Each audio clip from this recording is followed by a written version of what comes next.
The rise of World War II did not begin with a single explosion, one speech, or one invasion. It was a slow-burning fire, decades in the making, fueled by resentment, betrayal, ambition, greed, and the catastrophic aftermath of World War I. To truly understand how the world marched toward its most devastating conflict, we must go back to the broken promises, the political manipulations, and the deep psychological wounds that shaped entire nations. The Treaty of Versailles, signed in 1919, was intended to secure peace, but instead planted the seeds of an even greater war. Germany was humiliated, stripped of its territories, forced to disarm, and made to pay crushing reparations that shattered its economy. The treaty did not merely punish a nation, it destroyed a people's dignity, leaving them desperate for a savior who promised restoration. And in this simmering environment of anger and hopelessness, a man named Adolf Hitler began to rise. Hitler's ascent to power was not sudden. It began as a whisper, an unknown veteran giving speeches in beer halls, slowly turning into a roar that echoed across the world. The German people struggled under hyperinflation, poverty, and political chaos, saw in Hitler a voice that spoke directly to their pain. He promised employment, national pride, and revenge against those who had humiliated Germany. His propaganda was masterfully crafted. He understood the power of media long before the world did. Radio speeches filled homes, posters covered streets, rallies transformed cities into oceans of flags and torches. The Nazis didn't just gain followers, they built a cult. And while the world watched with casual curiosity, Hitler turned democracy into a dictatorship. Meanwhile, across Europe, other forces were rising. Italy, under Benito Mussolini, was embracing fascism.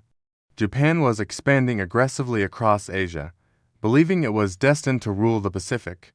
The League of Nations created to prevent future wars proved powerless. Each violation of international law was met with speeches, not action. Each invasion was met with condemnation, but no military response. The world did not realize it was giving birth to a monster. Hitler learned something crucial. No one would stop him. The economic collapse of the 1930s, triggered by the Great Depression, only accelerated global chaos. Desperate nations became easy prey for extremist ideologies. Democracies struggled to survive, while totalitarian leaders offered simple answers to complex problems. The Soviet Union under Stalin was transforming into a brutal police state. In Spain, civil war erupted between fascists and republicans, becoming a testing ground for German weapons. Everywhere, the world seemed to be drifting toward confrontation. What makes the rise of World War II even more tragic is that it could have been prevented multiple times. When Hitler remilitarized the Rhineland in 1936, he was terrified. He later admitted that if France had sent even a single battalion, he would have retreated. But no one acted. When he annexed Austria in 1938, Europe again looked the other way. And when he demanded control over the Sudetenland in Czechoslovakia, Britain's Prime Minister Neville Chamberlain believed he could secure peace for our time by giving Hitler what he wanted. But appeasement did not bring peace, it invited disaster. By 1939, Hitler had built an unstoppable war machine. Germany had factories producing tanks, aircraft, and weapons at a staggering pace. The youth were indoctrinated, the media controlled, the political opposition destroyed. Hitler had turned Germany into a weapon and he was ready to use it. But the final spark came with the secret pact that shocked the world, the Molotov-Ribbentrop Pact, a non-aggression agreement between Nazi Germany and the Soviet Union, two enemies, united by convenience, divided Eastern Europe between themselves. This gave Hitler the freedom he needed. And on September 1, 1939, Germany invaded Poland. 2 days later, Britain and France declared war. The world had plunged into darkness once again. As the 1930s progressed, Europe found itself standing on the edge of a cliff, watching Germany rise with terrifying speed and confidence. Hitler's rearmament program had already transformed a defeated nation into a formidable military power. The German army, once restricted to 100,000 men, had expanded rapidly into millions. Factories that once produced civilian goods now manufactured tanks, aircraft, and artillery at a scale the world had never seen. Yet what made this rise even more alarming was the cooperation, sometimes silent, sometimes intentional, of nations that believed they could profit from Germany's resurrection. Businessmen from America, Britain, and France invested heavily in German industries, believing economic ties would prevent war. They were wrong. Hitler used every opportunity to strengthen his war machine, hiding aggression behind the illusion of diplomacy. While Germany empowered itself, the rest of Europe fell deeper into political confusion. Britain was divided between those who feared war and those who feared Germany more. France was weakened by unstable governments that seemed incapable of decisive action. Eastern European nations, terrified of both Germany and the Soviet Union, scrambled for alliances while trying to stay neutral. The world was preparing for war without admitting it. Meanwhile, Germany continued to test international resolve. Each gamble paid off. The remilitarization of the Rhineland, the annexation of Austria, and the dismantling of Czechoslovakia were not random moves, they were calculated steps in a long-term strategy to dominate Europe. But the turning point came not from Europe, but from Asia. Japan, emboldened by its growing power, pushed deeper into China in a brutal campaign that shocked the world. Reports of atrocities, such as the Nanking Massacre, revealed the horrors Japan was willing to unleash. Yet even as these events unfolded, the League of Nations remained toothless. It had become a symbol of failure, an organization built to prevent war, but incapable of confronting aggressors. Hitler watched closely, learning a crucial lesson. If the world could not stop Japan, it could not stop Germany either. The late 1930s also saw a dramatic shift in alliances. Italy, once hesitant, embraced Germany more openly.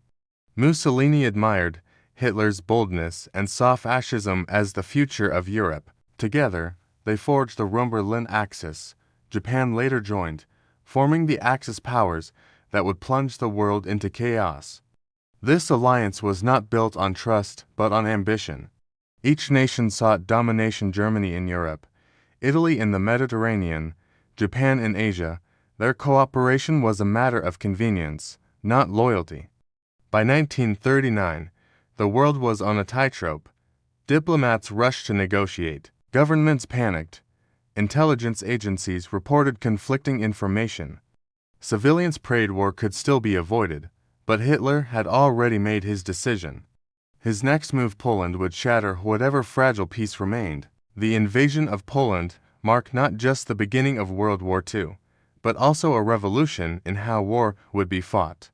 Hitler unleashed blitzkrieg, a new kind of warfare combining speed, surprise, air attacks, mechanized infantry, and concentrated firepower. Poland's defenses, built for a traditional battle, collapsed within weeks under relentless bombing, tank assaults, and coordinated attacks that overwhelmed communication lines. The world watched in shock. Blitzkrieg demonstrated that the balance of power had shifted. Germany was no longer the wounded nation of 1919. It was a well-oiled war machine. Even more disturbing was the secret agreement behind the invasion, the Molotov-Ribbentrop Pact. This non-aggression pact between Germany and the Soviet Union stunned the world. Two ideologies that hated each other, Nazism and communism, agreed to divide Eastern Europe like a pie. When Soviet troops marched into eastern Poland, it became clear both dictators had found temporary advantage in partnership. Europe was now trapped between two giants with limitless ambition. Britain and France declared war on Germany, but their response was slow and cautious. For months, little happened on the Western Front, a period historians call the phony war. Meanwhile, Germany continued its preparation. Hitler knew he needed resources: oil, steel, food, manpower to sustain a long conflict. His next targets were carefully chosen. Denmark and Norway fell quickly. Then Germany turned toward Western Europe. In 1940, Germany launched a massive offensive, smashing through Belgium, Luxembourg, and the Netherlands before striking France. The world was shocked again. France, considered one of Europe's strongest military powers, fell in just 6 weeks. Hitler's strategy worked because he combined military innovation with psychological warfare. Fear became a weapon, propaganda portrayed Germany as unstoppable, and panic spread across Europe. Meanwhile, Britain stood alone. The evacuation at Dunkirk saved hundreds of thousands of Allied soldiers, but Britain knew the worst was yet to come. Hitler launched the Battle of Britain, hoping to crush the Royal Air Force and force Britain to surrender. But the British held the skies, marking Germany's first major defeat. As the fighting intensified, the war was no longer regional, it was global. The United States, though neutral, supported the Allies with weapons and supplies. Japan expanded across Asia. Italy attacked North Africa. What began as a European conflict was becoming a worldwide struggle for control, survival, and ideology. By 1941, Hitler believed he was unstoppable. Europe was largely under Nazi control. France had fallen. Scandinavia was occupied. Eastern Europe had yielded or aligned with Germany. But Hitler made a catastrophic decision, one that would change the fate of the world. He launched Operation Barbarossa, the largest military invasion in history, targeting the Soviet Union. Hitler believed the Soviet Union would collapse in months, just like Poland and France. He was wrong. The Eastern Front became a nightmare. The brutality was unimaginable. Millions of soldiers clashed across thousands of miles, facing hunger, disease, freezing temperatures, and relentless fighting. Cities like Leningrad, Stalingrad, and Moscow became symbols of unimaginable suffering. The Soviet Union, despite staggering losses, refused to break. Stalin's leadership, ruthless as it was, kept the nation fighting. Soviet factories moved inland, producing tanks and weapons at record speed. Meanwhile, German forces stretched themselves too thin, unprepared for the harsh winter and fierce resistance. The Battle of Stalingrad became the turning point. Germany suffered a catastrophic defeat, marking the beginning of Hitler's downfall. While Germany fought in the east, the world shifted dramatically.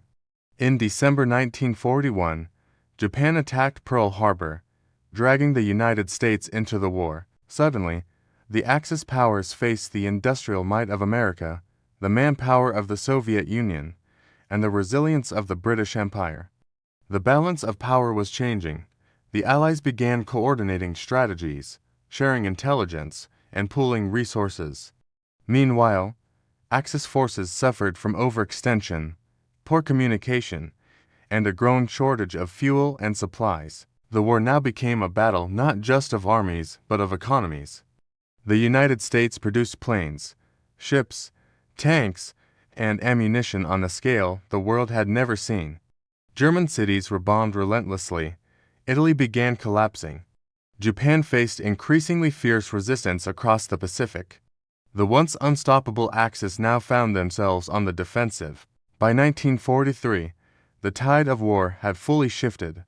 The Allies gained momentum on every front. In North Africa, German and Italian forces were defeated. In the Pacific, Japan suffered major losses at Midway and Guadalcanal. On the Eastern Front, the Soviets pushed westward, reclaiming territory and crushing German divisions. The Allies planned a massive campaign to liberate Europe. D-Day, the largest amphibious invasion in history. On June 6, 1944, Allied forces stormed the beaches of Normandy. The battle was brutal, chaotic, and costly, but it succeeded. Germany was forced to fight on multiple fronts, weakening its already dwindling resources. As the Allies advanced from the west and the Soviets pushed from the east, the Nazi regime began collapsing. Hitler's inner circle grew paranoid and divided. Assassination attempts increased. German cities burned under constant bombing. Meanwhile, the world discovered the unimaginable horrors of the Holocaust concentration camps, death factories, and the genocide of millions. The moral dimension of the war became clearer than ever. This conflict was not merely political or territorial. It was a battle between humanity and barbarism. By April 1945, Soviet troops entered Berlin. Hitler, realizing defeat was inevitable, took his own life. Germany surrendered soon after. The war in Europe ended, but in Asia, Japan continued fighting until the United States dropped atomic bombs on Hiroshima and Nagasaki, forcing surrender. World War II reshaped the global order, creating new alliances, new borders, and new superpowers.